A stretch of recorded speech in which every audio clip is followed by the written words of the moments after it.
Saya juga aktif ikut kegiatan ekstrakurikuler atau klub setelah pulang sekolah, seperti FCCLA. Terus kalau ada kegiatan volunteer lainnya lebih sering ikut sih untuk menambah teman dan relasi juga. Mulai ngerasain dari salju pertama, terus saya kan Islam, jadi hidup dengan keluarga yang beragama Kristen itu seperti apa, dengan segala perbedaan yang ada, dan mencoba untuk tidak menghakimi perbedaan seperti prinsip-prinsip Indonesia yang berbeda dengan prinsip-prinsip budaya Barat.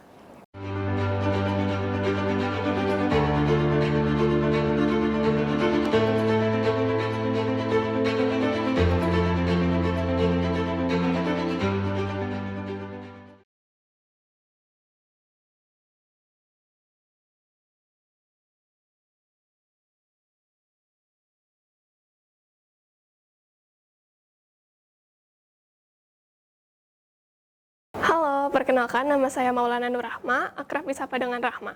Saya merupakan siswi SMA Kesatuan Bogor, yaitu di kelas 12 IPS 1. Jadi program ini bernama Kennedy Lugar Youth Exchange and Study Program, atau biasa dikenal dengan singkatan KLYS. Jadi program KLYS ini merupakan program pertukaran pelajar yang diberikan oleh US Department of State atau Departemen Luar Negeri Amerika Serikat selama 10 bulan kepada siswa-siswi dari negara dengan populasi muslim yang signifikan. Lalu untuk panitia penyeleksi siswa-siswi ini bernama di Indonesia sendiri bernama Bina Antar Budaya atau AFS Indonesia. Sebenarnya bicara soal motivasi, sejak dari kelas 4 SD saya menemukan foto ibu saya menggunakan seragam formal dan melaksanakan pertukaran pelajar atau pertukaran pemuda. Dari sejak saat itu, saya memiliki mimpi untuk bisa melakukan pertukaran pelajar ke luar negeri. Namun, seiring berjalannya waktu, perlahan mimpi saya mulai terlupakan dengan digantikan berbagai kesibukan lainnya. Lalu, tepatnya pada saat kelas 10 SMA, saya menemukan berita dan juga konten-konten viral di TikTok mengenai Kennedy Lugar Youth Exchange and Study Program, di mana siswa-siswi ini diberikan oportunitas untuk belajar di luar negeri atau di Amerika Serikat selama 10 bulan. Hal tersebut tentu menarik perhatian untuk saya. Lalu saya memutuskan untuk mendaftar dengan harapan saya tidak memiliki penyesalan di masa depan dan bisa menambah koneksi dan relasi saya serta dapat mengembangkan kemampuan saya.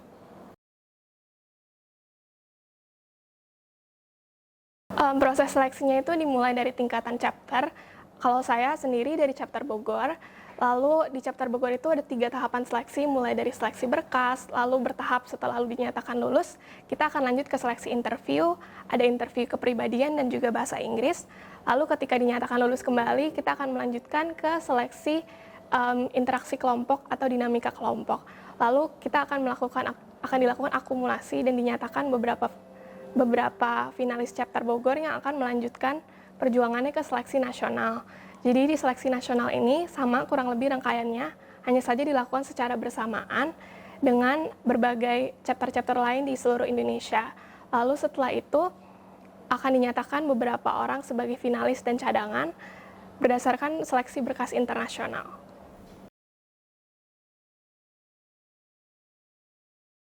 Persiapannya yang pertama, setelah mengetahui soal program, saya mulai mencari tahu lebih lanjut lagi soal programnya itu apa, tujuannya apa, asal-muasalnya dari mana. Lalu setelah itu, saya mulai mengumpulkan portofolio saya dengan mengikuti berbagai lomba ketika kelas 10, terutama saat pandemi online, banyak sekali nih lomba-lomba online yang bisa saya ikuti. Jadi pada saat itu saya mengikutinya, lalu saya juga terlibat ataupun mengikuti beberapa webinar nasional untuk mengumpulkan portofolio dan juga mengembangkan diri saya. Setelah itu saya lebih mencari tahu lagi tentang diri saya karena pertanyaan-pertanyaan seputar beasiswa ini tidak jauh-jauh dari pertanyaan tentang diri sendiri, seperti motivasi saya itu apa sih untuk ikut program ini, kenapa saya mau ikut, kenapa penting, lalu kelebihan dan kekurangan saya, serta tujuan saya ketika saya berangkat ataupun pergi di Amerika Serikat itu seperti apa. Lalu setelah itu yang jelas banyakin berdoa, dan karena kan proses seleksinya cukup panjang nih, kurang lebih 7 bulan dan bertahap, jadi perlu ada doa, minta dukungan ke orang tua juga dan dari sekolah juga.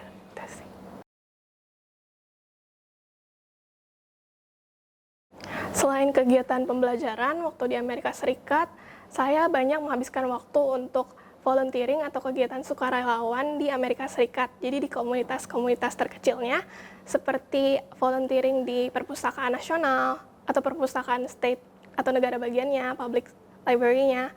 Terus kadang juga ikut host family ke gereja buat volunteering di ruang anak-anak.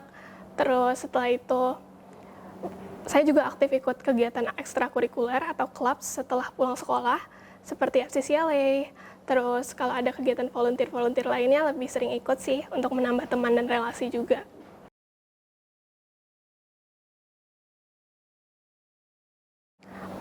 Sebenarnya banyak banget pengalaman-pengalaman pertama dan menarik dalam hidup saya. Mulai ngerasain dari salju pertama, terus saya kan Islam, jadi hidup dengan keluarga yang beragama Kristen itu seperti apa, lalu untuk toleransinya seperti apa, dan juga mencoba untuk terbuka dengan perbedaan-perbedaan yang ada. Terus pengalaman menariknya selain itu, mungkin yang lucu-lucunya seperti pernah didatengin polisi gara-gara nggak sengaja ngebunyiin alarm rumah. Terus sempat ikut trip ke Washington DC juga, jadi sempat nonton NBA bareng anak-anak exchange student lainnya, dan masih banyak lainnya.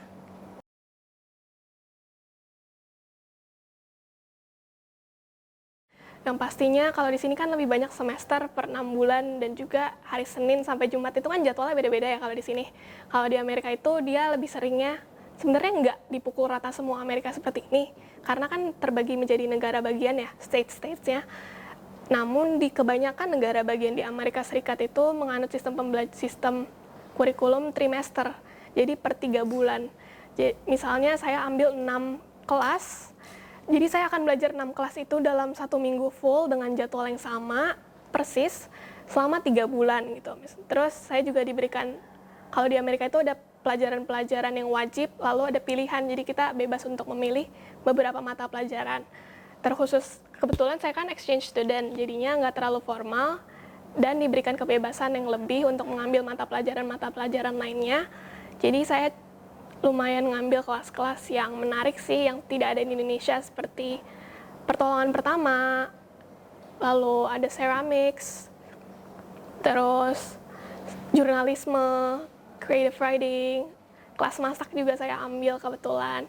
Jadi kalau bicara soal sistem pendidikan, menurut saya di Amerika itu public school-nya, yang SMA-nya ini cenderung berfokus untuk membuat atau mencetak anak-anak yang kelak ketika lulus itu sudah bisa bekerja dan ataupun melanjutkan kuliah ke jenjang yang lebih lanjut. Karena ada beberapa kelas yang bahkan ketika kita ambil saat SMA, nanti pas kuliahnya kita bisa kayak sistem SKS gitu. Jadi saat SKS ini udah selesai, jadi kita nggak usah ambil lagi pasti kuliah, tinggal lanjut ke mata kuliah lainnya. Jadi cukup menarik sih menurut saya.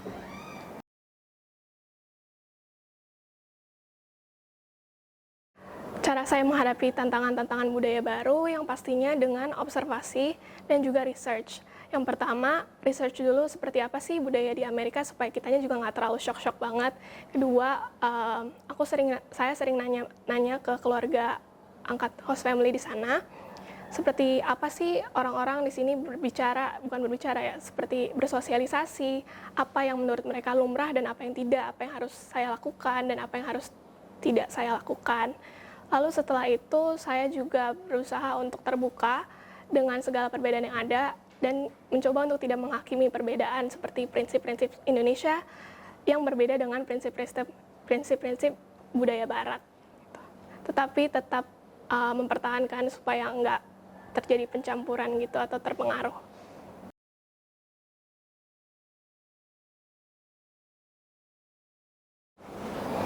Hal-hal besar timbul karena adanya hal-hal kecil.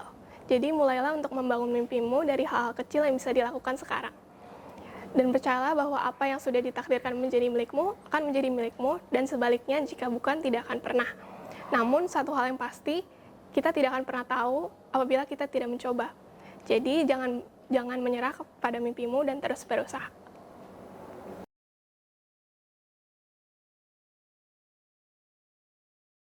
Kesannya selama dari SD hingga SMA bersekolah di kesatuan, pastinya sekolahnya bagus, dari fasilitasnya, terus akreditasinya juga sudah A, sistem pembelajarannya juga bagus. Lalu di sini juga saya ketemu sama teman-teman yang seru-seru, asik-asik, Lalu guru-gurunya juga suportif sekali untuk pesannya. Semoga kesatuan kedepannya bisa lebih berkembang lagi dan semakin maju.